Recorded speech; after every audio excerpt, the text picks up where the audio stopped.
I'm Steve Pfeiffer. I'm a William Perry Fellow at Stanford Center for International Security and Cooperation, and I'm going to be introducing and moderating today's discussion on the natural gas situation in Europe, Nord Stream 2, and Russia. And I'm delighted that we have two people who know a lot about these questions. Europe imports about 30% of its natural gas from Russia. And you've had over the last year, really, some abnormal demand factors and some abnormal supply factors in Europe that has led to the price of natural gas spiking. So I think this is not really, and Ed can correct me if I'm wrong on this, is not really due to Russia, but it does appear that Russia has tried to exploit the gas crisis in Europe. So for example, while the Russians say that they're prepared to export more gas to ease the situation, sometimes that comes with strings. So Deputy Prime Minister Novak in October said Russia could provide more gas if and once the Nord Stream 2 pipeline was open. Now that pipeline is now physically complete, though not yet certified for operation, but it does appear to be part of a Russian effort to have greater options to move gas to Europe around Ukraine. But I'm not sure that Nord Stream 2 would be necessary. It does seem like Russia has plenty of pipeline capacity to move gas to Europe if Moscow wanted to do that. So we're going to look at what the gas situation is and then how the Kremlin is playing it and what the Kremlin is doing in terms of its geopolitical goals. And I'm delighted that we have Mr. Ed Chow and Ambassador Dan Fried here to talk about this. Mr. Chow is an international energy expert with 45 years of global experience in the energy sector, including in Russia, Ukraine, the Black Sea region, and the Caspian region. He's taught at Georgetown and George Washington University, and he's now a senior associate at the Center for Strategic and International Studies, as well as a member of the affiliate faculty at George Mason University. Ambassador Fried had a 40-year career as a Foreign Service officer that included 2 tours as Special Assistant to the President and Senior Director on the National Security Council, Assistant Secretary of State for European and Eurasian Affairs, and Ambassador to Poland. And in that time, he played critical roles in designing US policy regarding Europe, Russia, and in his last position with the government in designing sanctions policy. He's now a distinguished fellow at the Atlantic Council with their European program. So I'm going to give them each a chance to talk about the situation, talk about what the Russians are trying to do, and we should have plenty of time for questions. So Ed, Dan, thank you for taking the time to join us. Ed, let me give you the floor first. Thank you very much, Steve. I'm glad you stipulated that I do energy and not geopolitics or foreign policy. I leave those fields to wiser heads like Dan and Steve's than mine. But it is somewhat of my job in Washington from time to time to make sure that policymakers base their assessment of the situation on accurate energy facts and sound analysis. I have to say that that's not always the case in Washington, that we have that. Also, as a somewhat lapsed economist by training, I would have to say that the fact that prices are going up should not be a big shock to anyone based on the unprecedented fiscal and monetary policies global governments have had in the past year and a half in order to recover from the pandemic. With little supply help, there is no possibility for prices not to go up. This is particularly true where you have a cartel or semi-cartel situation where production may be restricted in order to have prices stay high. This is certainly true in the case of oil, where, as you know, the American government has asked Saudi Arabia and the rest of OPEC Plus to produce more oil, but they have resisted so far. I used to live in California. I hate to think of what pump prices are in California right now. I think in the case of Russia, I think it's important to remember that Russia is the biggest exporter of oil and gas combined in the world. So it's very hard to see a market situation where Russia doesn't have a significant influence over supply as well as price. As to the current gas situation in Europe, there's a combination of factors beyond what I just said that has caused prices to go up. I was in Amsterdam a couple weeks ago for the largest European gas conference, and some of these factors are well known. The first is the decline of domestic European production, particularly in the British North Sea, but also in a very key gas field in the Netherlands, which is shutting down next year. So domestic production has been going down. So Europe is more dependent on imports than it was before.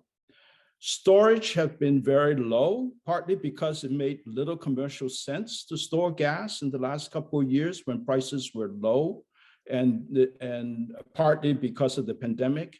And there wasn't sufficient difference in summer and winter gas prices to make storing gas worthwhile from a commercial sense. Russia, there's an open question as to how much more gas Russia can export to Europe at this point. There was a major gas plant explosion in Russia a few months ago that have actually limited production in West Siberia. So the Russians have been late in replenishing their own gas storage in preparation for winter.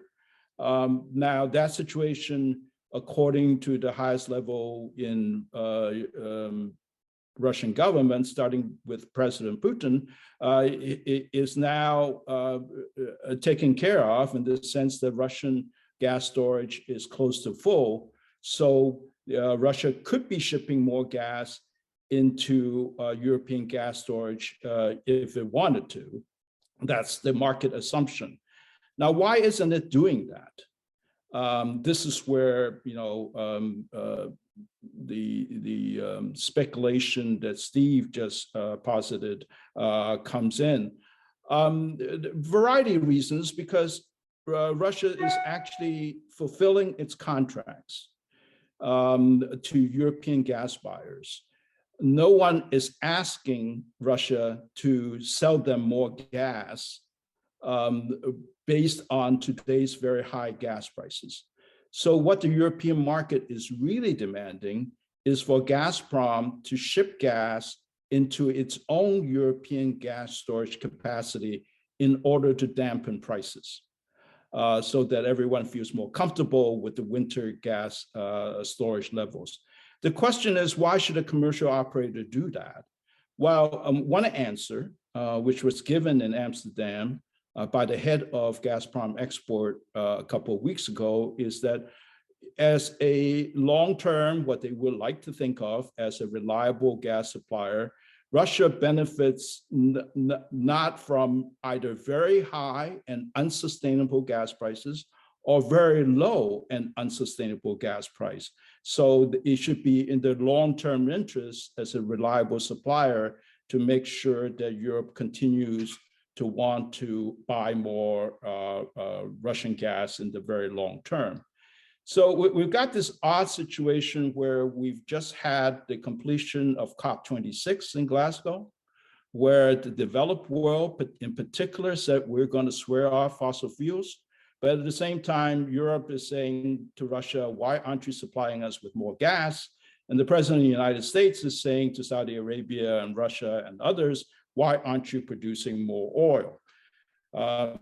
It was only a couple of years ago where the capital where I live was talking about energy dominance by the United States.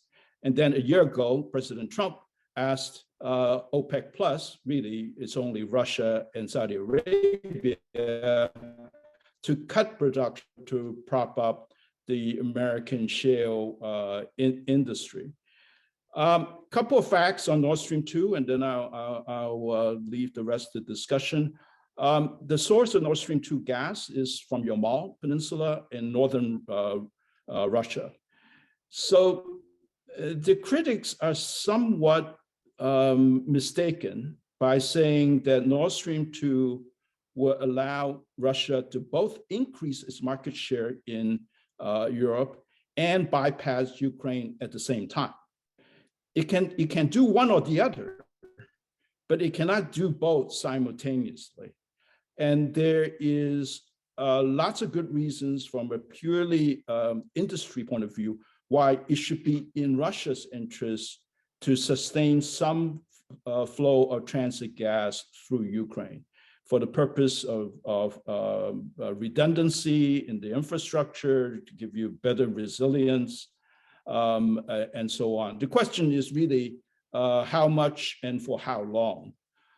The other factor that critics say is that Russia only built Nord Stream 2 in order to bypass Ukraine. Well, I'm here to tell you, as a still recovering commercial oil and gas guy, that bypassing transit risk is a totally rational commercial decision to make. The question is only how much does it cost to bypass transit risk? If you don't understand what transit risk is, just ask the Spanish, who are not getting gas from Algeria through Morocco because of the political dispute with Morocco. So if you can afford to avoid transit risk, it is in the interest of both the producer shipper of gas as well as the consumer off-taker of gas to bypass transit countries if you could. So it is not totally irrational thing or non-commercial thing to do. I know there'll be discussion later about the US policy as well as the US-German joint statement in July. So I would defer, Steve, until discussion to discuss those factors. Great. Thank you very much, Ed. Dan, your comments, please. Well, Steve, it's the right call to have Ed Chow go first, because he's setting up basic reality facts and energy facts, and the strategic, the political elements that I'm going to talk about have to proceed from the reality that Ed laid out. Okay. Putin has used energy, particularly gas, as a weapon for a very long time. He has used it in particular against Ukraine. He likes the idea of dealing directly with Germany in general, over the heads of the countries between Russia and Germany, and over energy in particular. Now, Ed Chow mentioned transit risks. Well, the transit risks of Russian gas going through Ukraine exist because Russia has attacked Ukraine. The risks are not an abstraction. They're not because the Ukrainians are ornery or volatile. It's because Russia attacked Ukraine, grabbed some of its territory, started a war in eastern Ukraine, which it is keeping going as a form of leverage. Why? Because Russia hates the idea of a genuinely independent Ukraine, and really hates the idea that Ukraine, already democratic, could actually pull itself together, become a state of the rule of law and a better functioning economy, and follow the path of the Baltic states and Poland and start getting wealthy. Okay? Poland 30 years ago was a poor country. It is no longer a poor country. Ukraine might follow that path. Putin hates it. So it's Putin's use of energy as a weapon against Ukraine, and to use energy strategically against Europe is not an abstraction, it's reality. The transit risks of Russian gas through Ukraine are risks that Putin created in the first place. that is a reality. It's also a reality, and Ed laid this out far better than I ever could, that gas is suddenly in short supply. Production shortfalls, as he described it, in Europe. Plus, I gather that the wind wasn't blowing enough this summer, and so they were using even more gas because wind turbines were not operating at full capacity. So US LNG, that many people thought would come to Europe and would be an alternative to Russian gas, is suddenly going to Asia because they're buying it up at top prices. So suddenly there's a squeeze, and Europe needs more Russian gas in the short run. That gives Putin advantage, and Putin's the kind of leader who does look for short-term advantage. Like right now, this winter. What context are we in? Well, Russia is building up its military forces threatening Ukraine for the second time this year. The Biden administration is alarmed by this, so alarmed that it sent Bill Burns to Moscow, Bill Burns, CIA director, to Moscow to try to defuse the situation. And apparently it didn't work, because last week after Burns' trip, Secretary of State Tony Blinken says, hey, wait a minute, we're very worried about this. And I can tell you, and I suspect that Steve has had similar conversations with people in the administration as I have, administration people are really worried about this, like no fooling.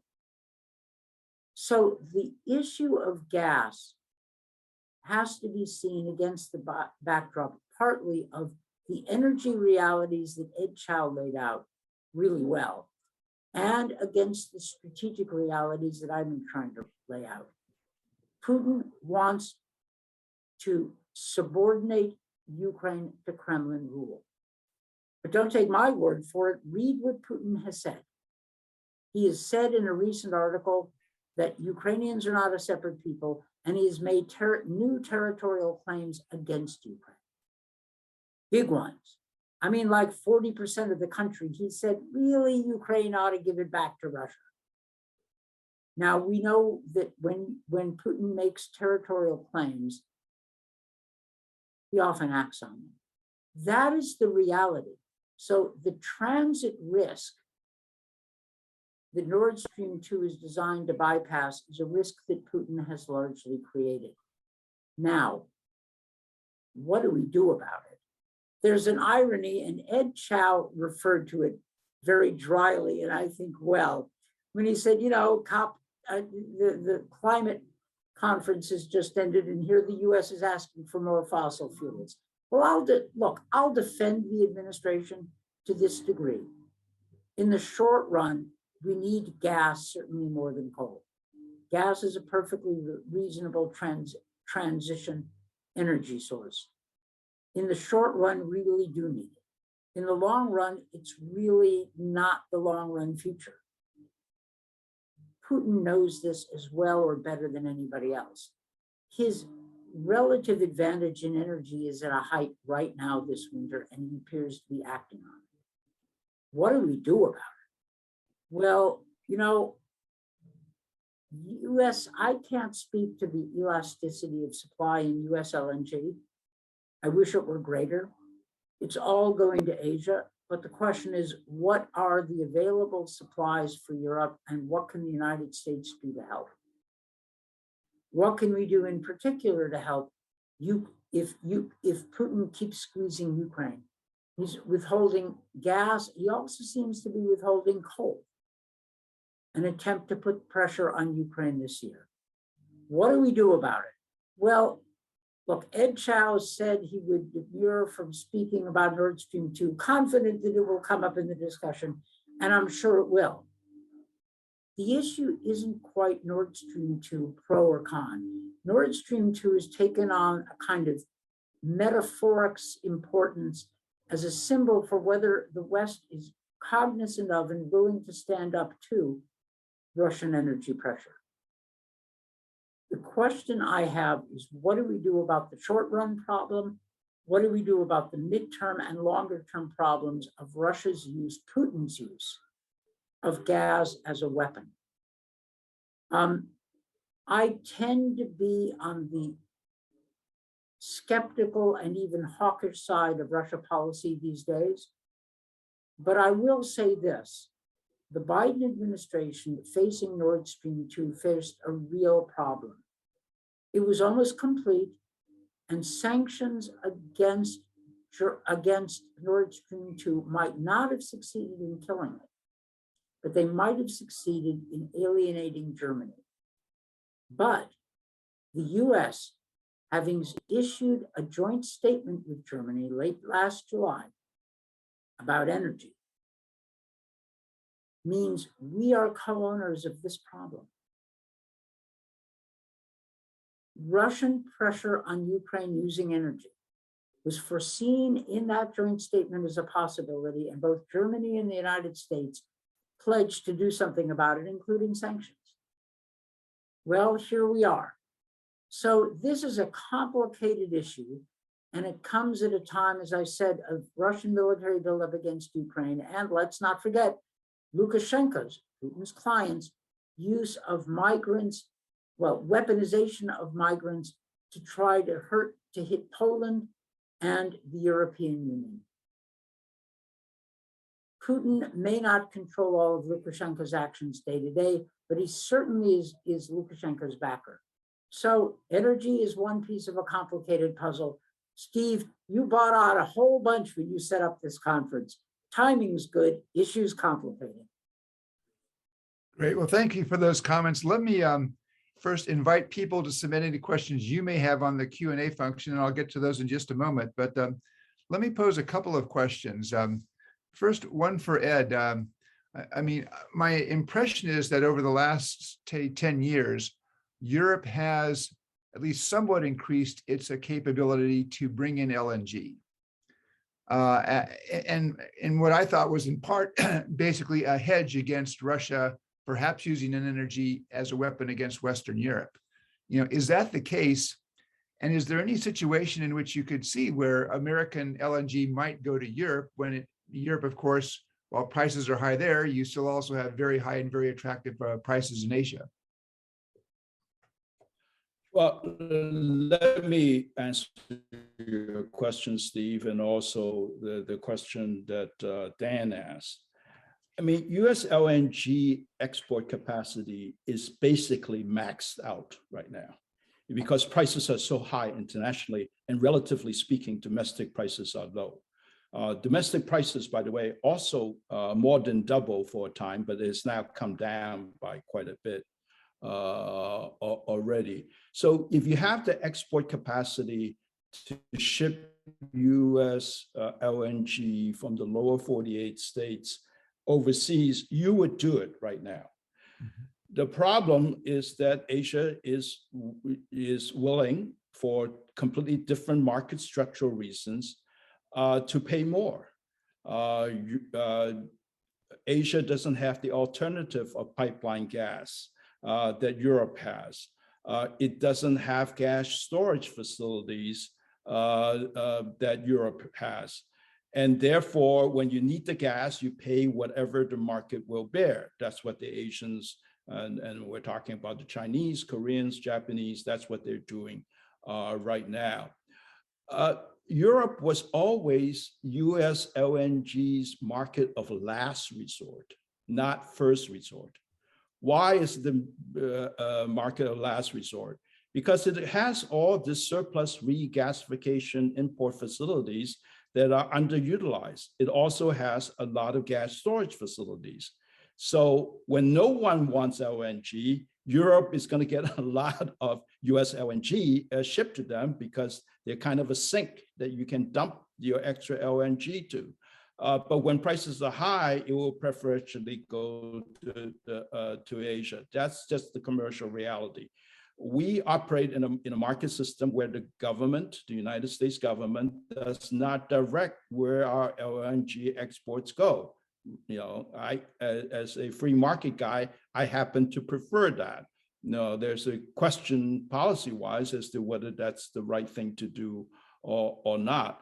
But you know, the irony is not lost on Europeans that America imports a heck of a lot of Russian oil. I looked up August numbers because that's the last numbers that DOE reported. It was 750,000 barrels per day, which means that Russia was the second largest exporter of oil to the United States. The no prize for guessing who the number one is. It's Canada, right? Because it's close by. But Russia exported more oil to the United States than either Saudi Arabia or Mexico, which you might think would be exporting more oil to the United States. So if we want to do something to punish Putin and his use of energy as a weapon, we have some tools that we can use without affecting what other people do, just like we did with Venezuela, by the way.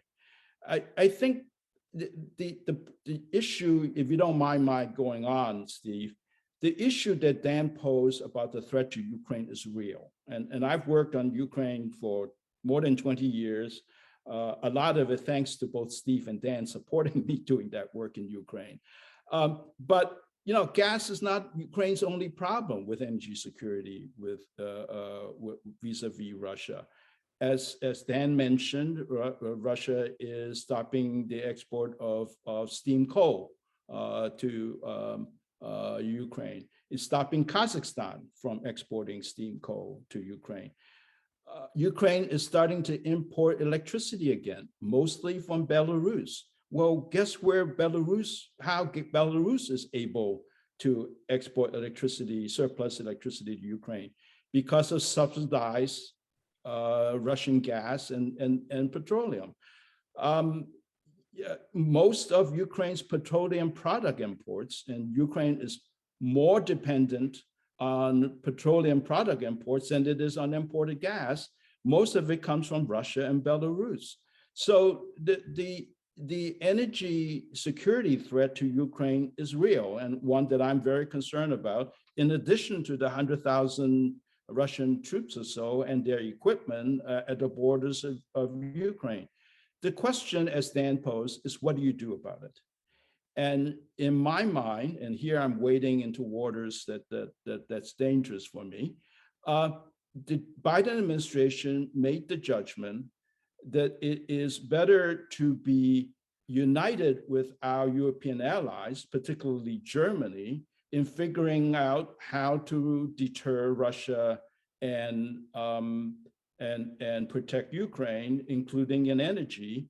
And that's why they negotiated and signed the joint statement of July 21st with Germany.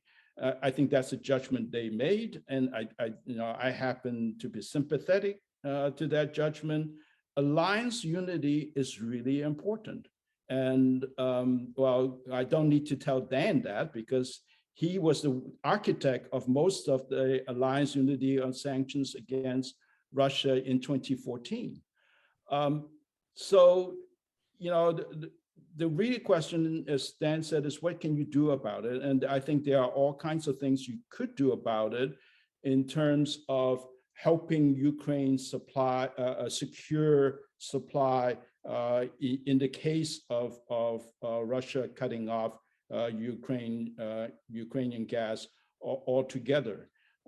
The joint statement in July had Germany supporting Ukraine's energy transition, diversifying away from reliance on Europe, on Russia rather, efficiency improvements, renewable energy, so on and so forth. Now, those are longer term, I understand that, but showing some solidarity with Ukraine, including stock sharing, for example. There are mechanisms within the EU that was actually instituted after 2014 that you include Ukraine in the European system. But for that, you need some help from Kyiv as well. And unfortunately, you know, this is a completely different subject. We haven't had the most functional government in Ukraine in the last 2 years. By now, we've had 4 different energy ministers in the course of 2 years. So Germany, Europe, and the United States working together to protect Ukraine, I think should be the highest priority. Thank you. Let me pose first of all, though, let me comment that your point about American imports of Russian oil, that I think is a very interesting one. And certainly when I was in Germany earlier this year, whenever I would raise Nord Stream 2, those who were defending Nord Stream 2 would also make that point and saying, look, how can America be critical of German imports of Russian energy when they saw the growing imports of oil? But Dan, let me ask a different question to you. Is, I think if you look back over the last 30 years, as you said, Russia has weaponized energy against Ukraine, against Georgia, Belarus, the Baltic states. But there seems to be this sort of line between, and it stops really at the Baltic states, maybe Poland are on one side along with post-Soviet states. But to the west, when you look at countries like Germany, Austria, Italy, they haven't yet done that. The question is Putin at some risk now of overplaying his hand in a way that might begin to think that in Berlin, in Vienna, in Rome, in The Hague, where they haven't had the overt use of energy as a weapon by the Russians against them, where they now begin to see that, and then that they might then react in a more concerned way than they have in the past? That is exactly what the Poles and Baltics say. Yeah. They say to the Germans, you just wait. You think Russian energy, Kremlin energy pressure has nothing to do with you? You will discover your error. Hope you don't discover it too late. You've put that exactly right. The Russians in general and Putin in particular want to decouple and weaken European and NATO solidarity by appealing to Germany while they put pressure on the Baltics and Poland. And they are looking for opportunities to do so. They may have thought that because of some of Poland's political squabbles with Brussels, I mean, they're more than squabbles, they're problems, and some of the friction in relations between Poland and Germany, that now is the time to act.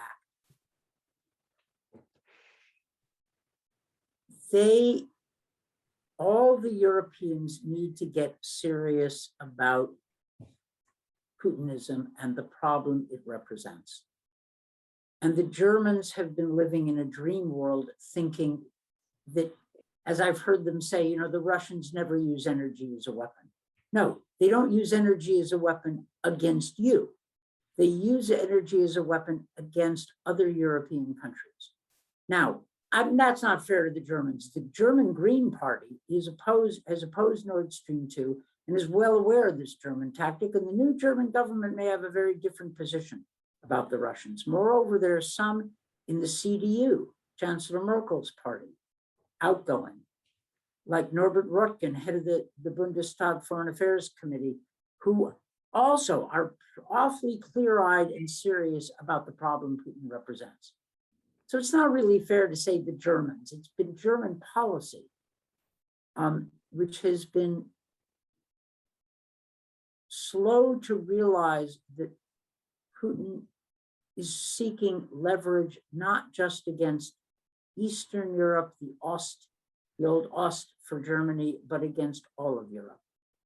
And then the question is, what do they do about it? Now, Ed was talking about some really good elements in the US-German joint statement, helping Ukraine reform its energy system. That's right, but the timing isn't great because that's going to take a long time. The other piece of policy that needs to be explored, which was referred to in the joint statement, and Ed is far better equipped to talk about it than I am. The European Union has a common energy policy, the so-called third energy package, which basically calls for demonopolization of outside sources of energy, which means that the Russians wouldn't be able to do quite what they're doing with Nord Stream 2 and might not be able to control things like storage sites in Europe. And the Germans said in this joint statement that they would apply to Nord Stream 2 the spirit and the letter of the third energy package. Now, it's interesting to me that if that were done, if Russia was forced to play by Europe's rules rather than getting a carve out and an exception, that wouldn't solve the energy problem, but it might mitigate it. That's awfully wonky for me. But, you know, this kind of stuff that, again, Ed Chow knows it far better than I do. If you're looking for solutions, look not just at grandiose principles and statements, but some of the fine print that can help undercut Russian leverage and help us all. These are the problems that the Biden administration and our colleague Amos Hochstein, who's the new energy, taking his old place as energy envoy, is trying to deal with right now from a relatively unfavorable position. He's an ace, but boy, he's got a tough job. Thank you, Dan. I think that was an interesting point too you made about the Green Party, because certainly I think you have this new coalition which have the Greens who, in their at least their party platform, are much more skeptical about Russia in general, are much more eager to have Germany move beyond gas, beyond coal to renewable energy. And I think they also have the third member of the party, of the coalition, the smallest party, the Free Democrats, also, I think, are advocating for a tougher position on Russia. So it will be interesting to see what this new coalition does. Okay, let me I've got a question here from Jim Timby. I think it's directed to you and Ed. It basically notes that yesterday there was the announcement that Germany has suspended the certification process for Nord Stream 2 because there apparently has been an ownership change, or there's in the process of ownership change in terms of the entity that would be the German subsidiary. Now it's based in Switzerland, switching it to Germany. How meaningful is this, and what does it mean, and what is Gazprom trying to do here? Well, far be it for me to guess at what Gazprom is up to. But I see this as a very healthy sign, what happened, the announcement yesterday. To me, it means that the German government writ large is holding to the commitment of the July statement that it will perform orderly regulatory processes to certify this pipeline project or not. And it will follow within the European rules as stipulated in the third energy package, as Dan just mentioned. So, what does it mean? It means that if you read the announcement closely, it means that the German entity has not received the transfer of assets inside German territory, and therefore the regulator, and I think here, I think the analog to America might be the Federal Energy Regulatory Commission, is not able to certify this new entity until the transfer of assets have actually taken place. But to me, this is a good sign that Germany is holding firm on the commitment they made to the United States. And I don't know, obviously, what the new German government's going to do, but remember, Steve, that it's also headed by the SPD, which traditionally has been more sympathetic on relationship with Russia and Russian gas. So we will see, but I would prefer to think that this is going to be a regulatory decision, and that the new government will decide to sustain the commitment made in the July 21st statement, rather than reopening the political debate again. As Dan said, this project has taken on such huge symbolic political value that it really doesn't deserve, from my point of view, as an energy project, but it's a way of saying that we're doing something without actually impacting conditions on the ground very much. And I would much rather have us focus on how best to deter Russian aggression writ large, as well as how to protect Ukraine, particularly on the energy side. Thanks, Ed. Let me pose a follow-up to you, and then Dan, you may have a view on this as well. As I understand the European rules, you have to unbundle. You can't have a single entity controlling the production, the transportation, and distribution of gas. And if that applies to Nord Stream 2, that poses some complications where you have at least the same entity producing the gas and managing the pipeline. Could this process that Gazprom is doing in terms of creating a subsidiary, is that some possibly a way to get around this by creating sort of a shell company, a shell game, to sort of say, yes, we have in fact unbundled, these are different entities, and therefore it is consistent with EU rules? Such is the concern that I heard today from people in the administration and others watching, the German regulatory process. I hope Ed is right, and he might be.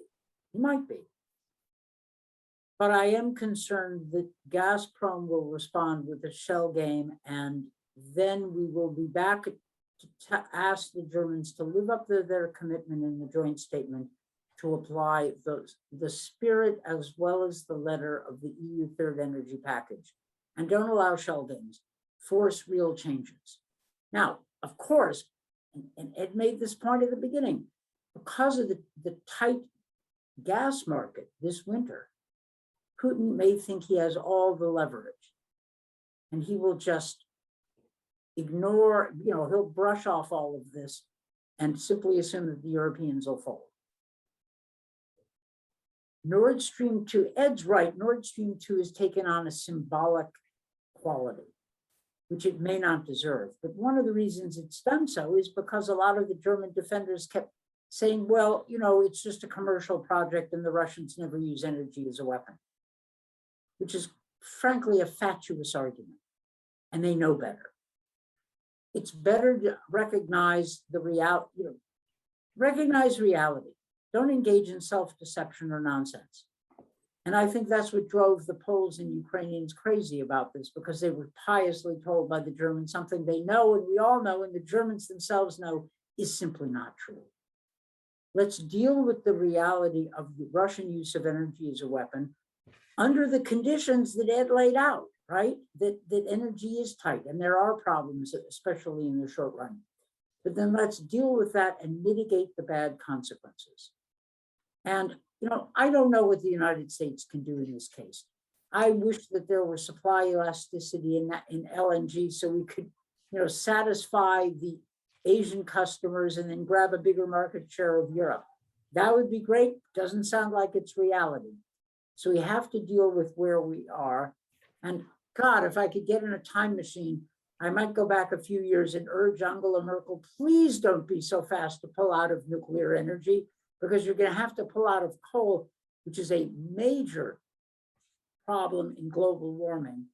And if you pull out of nuclear at the same time, you put more reliance on gas, advantage Putin. But oh well, you don't get time machines in policymaking. Wish we did. I had an impression from some conversations with Germans that if you could go back in that time machine, they also might want to rethink Nord Stream 2 as well. Ed, yeah, no kidding. I've heard the same thing, though you've been in Berlin more recently than I have, Steve. Ed, did you want to add anything to that? Well, just on Dan's point on the price of electricity of US LNG projects. Unfortunately, it takes 5 to 10 years to plan, obtain financing, and build a new LNG facility. And that's why this is typical of the oil and gas business, which is why it is a highly cyclical business where you have surpluses and shortages from time to time. So in the short run, we don't have the kind of volumes that you would be talking about to supplement or replace Russian gas to Europe. So really, it's the terms of trade that we're talking about, and whether Russia is using its market power in an anti-competitive way, which I have to say the European Commission had a chance to do something about that a few years ago, but they sort of chickened out. I mean, there are long-term things you could do, not just on the third energy package, but Gazprom's monopoly of the export of pipeline gas from Russia is a issue that could be addressed. Russia's oil and gas export taxes and the issue that could be addressed. But every time Western governments miss those opportunities, whether it is when we define Russia as a market economy and when we allowed Russia to join the WTO, those issues were never put on the table. And so it is really important in the energy business to not just base what you wish for on facts and analysis, but also on the long-term game and not just react to short-term. I'm not naive, so politics require you to do certain things. President Biden just referred high gasoline prices to the Federal Trade Commission. I've been in this business for 45 plus years. Every time gasoline prices go up, the federal government starts an investigation. It never goes anywhere. So unless you're willing to address the structure of the market, these things don't actually help.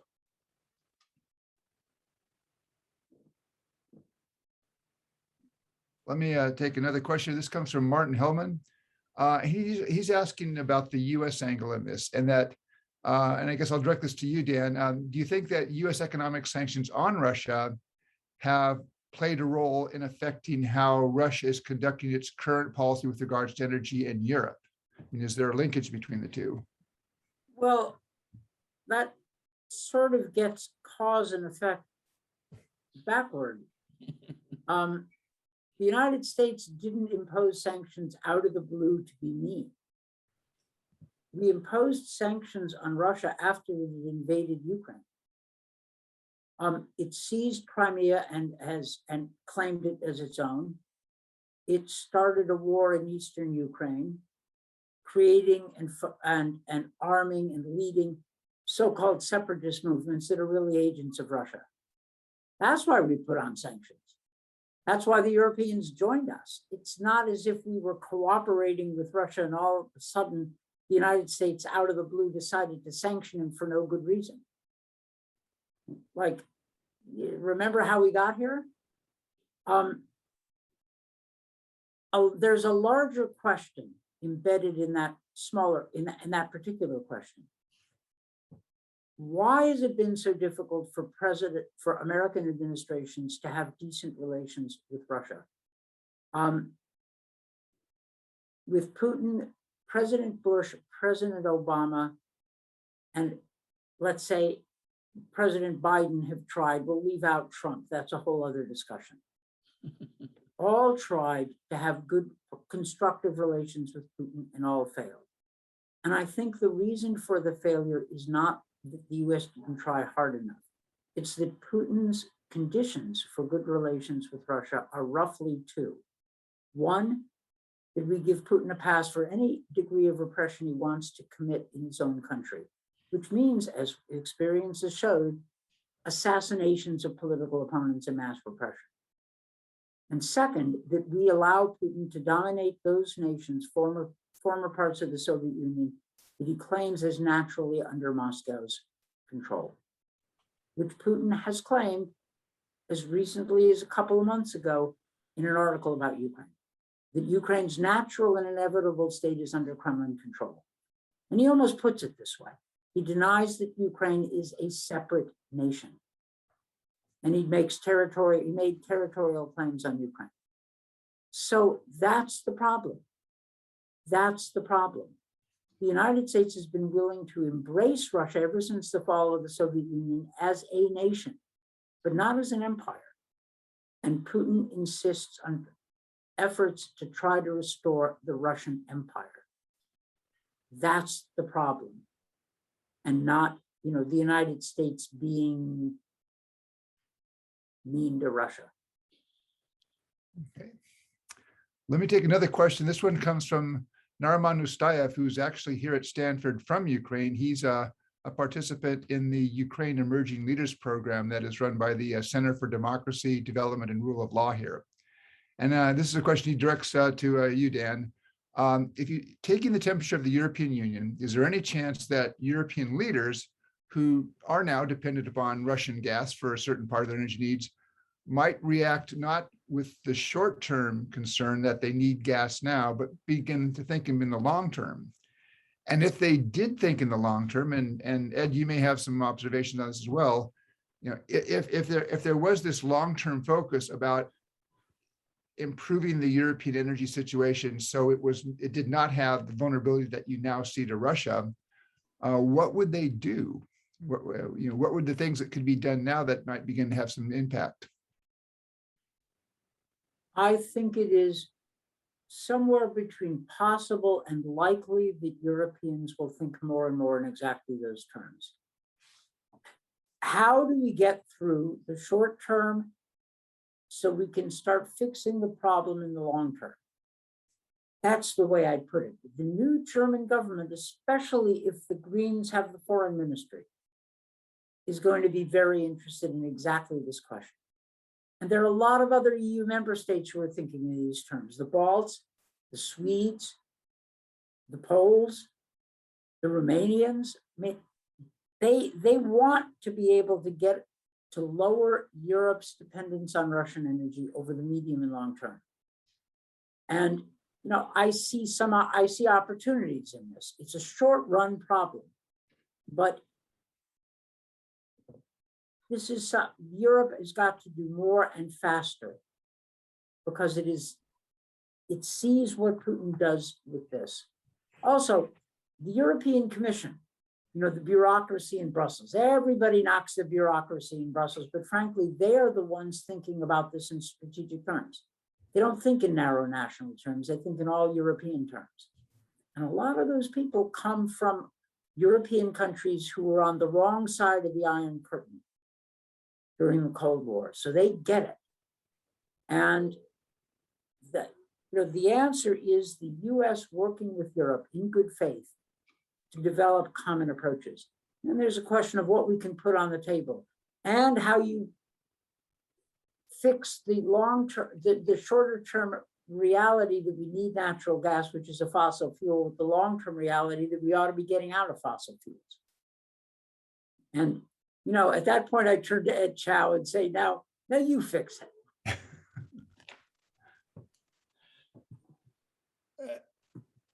I think one of the things that has happened in Europe is that there was a assumption for a number of years now, that the market will solve all problems. If you only liberalize the market, then everything would take care of itself. And I'm not sure that when it comes to energy security, with, again, political elements that are beyond my competence, that's necessarily true.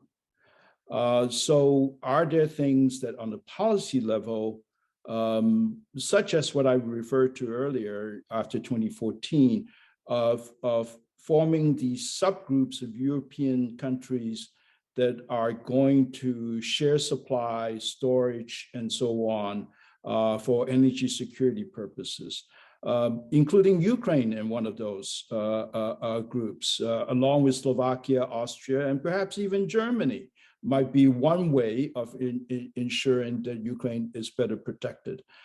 We mentioned at the beginning of the conversation that low storage level is a problem, has been a problem that led to the price spike of this summer, fall, and now winter.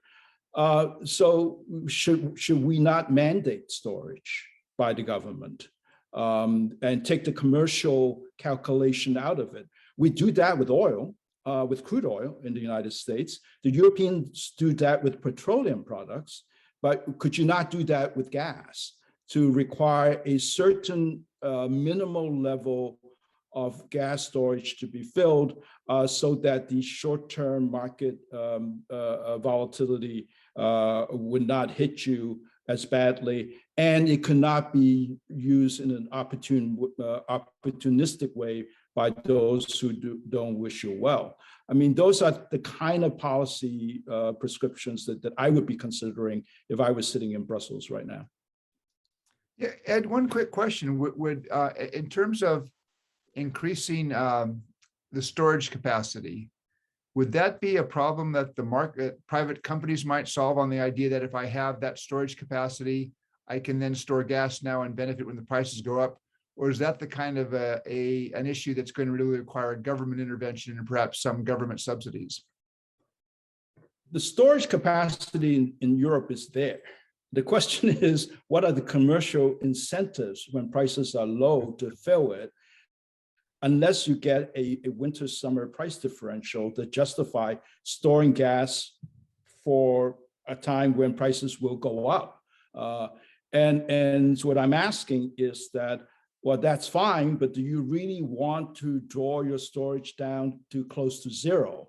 Or is there some minimal level, you can make up whatever percentage you want, 30% or whatever, that all storage, gas storage operators have to maintain. That would, by the way, include Gazprom, if that were the case. The Gazprom couldn't draw its European, Gazprom controlled European storage facilities. It could not drain it completely. No, so those are not market solutions, but there are government mandated policy solutions that maybe should be considered. All right, the next question comes from Marie. I could not agree more. I have to jump in. I completely agree with Ed. These are exactly the kinds of practical solutions. You know, they sound technical, they sound wonky, but they have the effect of undermining Putin's leverage, gas leverage over Europe. This is the sort of thing that needs to be done. And US and Germany should be out in front pushing it. You know, poor Amos Hochstein is dealing with the fires of the day, but this is kind of the stuff that he's qualified to do. Okay. Next question comes from Maria Shagina. And in 2019, Ukraine and Russia concluded an agreement. I think in the first year it required that that Russia either ship through Ukraine or at least pay as if it shipped 60 billion cubic meters of gas. And then from the succeeding years up to 2024 was 40 billion cubic meters of gas per year. But that contract expires in 2024. I think the German officials have said they have an expectation that Russia would continue to use Ukrainian pipelines for some transit and transport of its gas to Europe. But what do you think happens after 2024? And could actually this be something that the US-German joint statement might address? The US-German joint statement does address that, this question. My concern here is that the Russians and the Ukrainians don't have a habit of concluding agreements before they are needed. Sometimes they don't even conclude agreements after the previous contract had expired.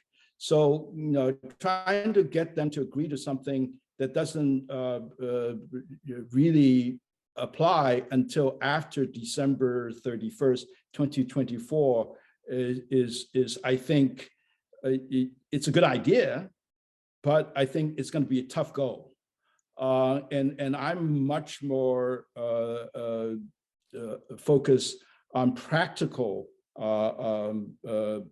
protection for Ukraine from an energy security standpoint than waiting to see what happens in 2024. As I said, there are lots of industry economic reasons why it would be good for the Russians and Gazprom to want to maintain Ukraine gas transit. It's still the most direct route from West Siberia to European gas markets. So there's no reason to give up on that route. But unfortunately, it's not just a industry economic decision, but obviously a politically tinged decision. But so far, Gazprom has honored this contract. In 2020, it only shipped 55 BCM, but paid the 65 BCM tariff that it contracted for. And as the questioners rightly said, it's 40 BCM this year and until 2024. Okay. Let me pose one other question looking to the long term. At least I've seen some studies that say the expectation, and obviously expectations may change, is that total European consumption of gas is likely to remain roughly flat until 2030. And then after 2030, it's likely to decline.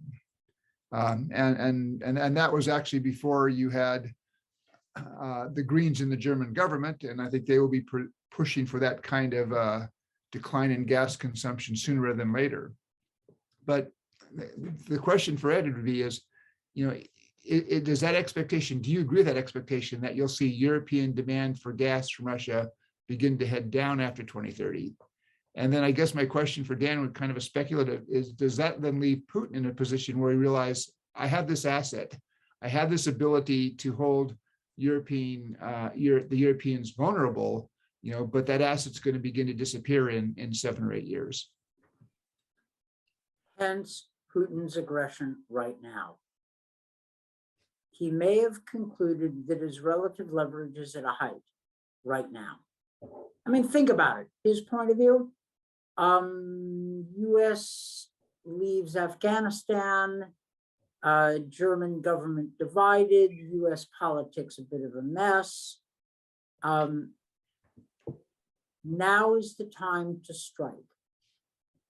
Now, I don't know that I'm right, but sort of put yourself in the position of making the case to Putin. It looks like his power is at a relative height. It will decline. And by the way, as fossil fuels decline in importance in the world economy, Russia's economic advantage as a supplier of fossil fuels declines precipitously.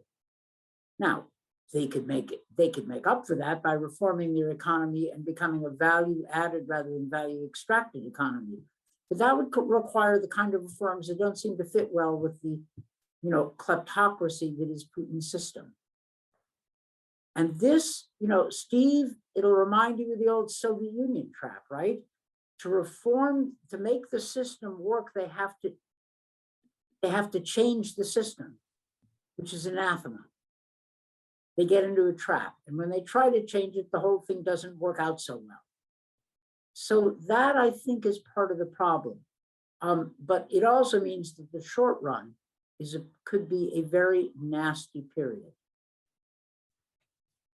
And the Biden administration has looked for a stable and predictable relationship with Russia, a perfectly reasonable goal. But it doesn't matter what they want. It matters what the kind of relationship that Putin is going to allow us to have. And that is anything but stable and predictable these days. Steve, on the European gas demand question, I gave up forecasting a long time ago, especially to 2030. But what I would say is that even if European gas demand maybe has already plateaued and will start to decline, it doesn't mean that European import requirements would be any less than it is today. I mean, those are not directly related because, as I said earlier, domestic European production of gas is declining rapidly. So Europe may still be quite reliant on imported gas, whether it's from Russia or other sources. Of course, the Russians see this as a possibility also, which is why they're building pipelines to China. They built one pipeline to China called Power of Siberia to the northeast of China. And they're talking about building a second pipeline through Mongolia to China. They're also building LNG facilities on the Yamal Peninsula, where the new gas is coming out of, which I mentioned earlier. So they are doing something to diversify their markets as well. Now, I have to tell you, from a financial point of view, those are not optimal solutions for Russia, because shipping gas 3 times the distance to China in pipelines that don't yet exist is a costly endeavor.